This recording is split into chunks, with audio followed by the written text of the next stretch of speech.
giniginaw ako dito. Giniginaw, masyadong maginaw dito.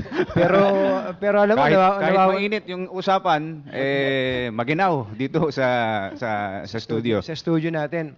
Pero alam mo, kumbachero, habang nagkukwentuhan sila tungkol dun sa makinang darating, hindi nawawala yung kaba ko eh.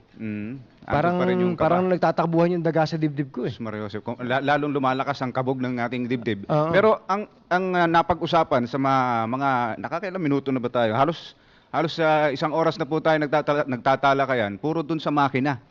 Sa pag-uusap po ng kahandaan, readiness, preparedness, hindi lang po makina ang dapat na pinag-uusapan, kundi pati yung mga tao. Diyan po ba sa COMELEC, Commissioner Larrazabal, kapag kayo po ba'y nagtatalakay tungkol sa computer sa inyong mga kasamahang commissioners, naiintindihan po ba nila kayo? At sila po ba'y marunong na at nakakahipo na ng computer? Alam mo, napakagandang tanong niya, kumbachero. Siguro mag-survey tayo sa lahat ng commissioners ng COMELEC, kasama si Chairman.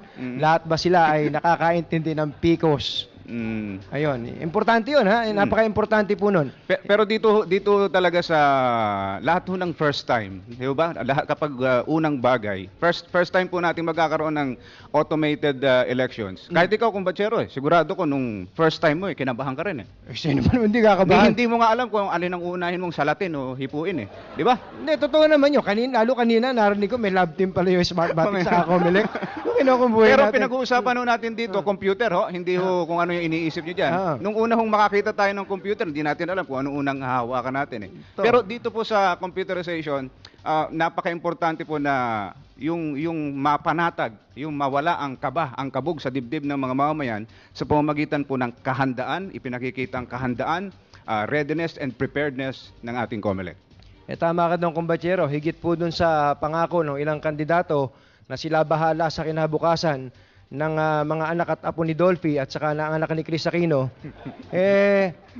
mas importante po na mawala yung kabog ng dibdib ng mga Pilipino, lalo na po nung mga teacher. Ba't ba hindi natin napag-uusapan? Kailan ba titrainingin yung mga teacher? At marami po sa mga teacher, mawalang galang po, mawalang galang kay Rosana Roses, na may mga teacher po tayo sa kasulok-sulukan ng ating bansa na hindi nakahawak ng Game & Watch at hindi pa nga... Totoo yun. Marami po dyan eh. Lumipas at lumipas yung Atari. Hindi man lang po nahawakan yung Atari. Kaya napaka-importante po na mas maaga sana ituro sa mga teachers natin ang tungkol dito sa PICOS. Ano ay PICOS? PICOS, Precinct Scan. Hindi, yung C. Mamaya, tatanong natin para makumpletong ibig sabihin ng PICOS. At yung iba pa pong mga pangamba, mga takot tungkol sa balota, tungkol sa makina, tungkol sa hardware na tinatawag nila dyan, tungkol sa program.